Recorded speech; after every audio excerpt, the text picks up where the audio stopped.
And here is the Vegan's Almanac for today, the 8th of June, 2025.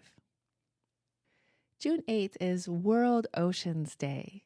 The oceans are home for 80% of all life on Earth. The vast majority of our seas are still unexplored.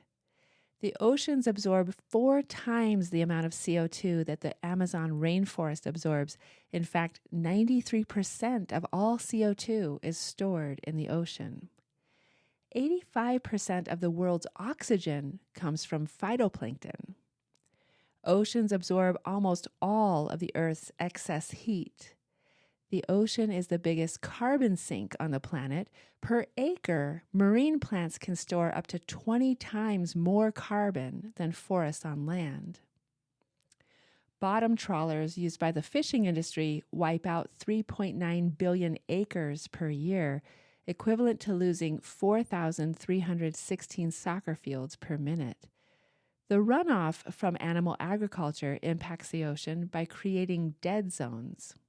The Great Pacific Garbage Patch is 1.6 million square kilometers, and 46% of the Pacific Garbage Patch is fishing nets. Fish populations are in decline to near extinction. Fishing has wiped out 90% of the world's large fish. Industrial fishing is the greatest threat to marine wildlife. 300,000 dolphins, whales, and porpoises are killed by fishing operations per year. Fishing kills 30,000 sharks every hour. Reducing our consumerism, especially of single-use plastics, will help our oceans. But the biggest thing each person can do to love our life-giving oceans is to refuse to support all industries that exploit the planet's non-human animals, all animal agriculture, and fishing. To learn more about the world's oceans, watch the documentary Seaspiracy. It's the birthday of Roger Fouts, born on this day in 1943. Roger Fouts is a retired American primate researcher.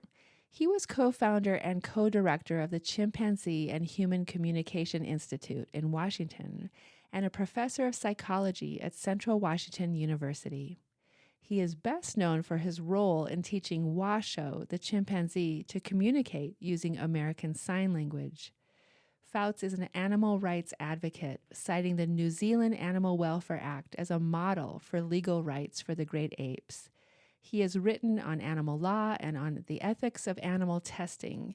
He is also an advisor to the Oxford Center for Animal Ethics.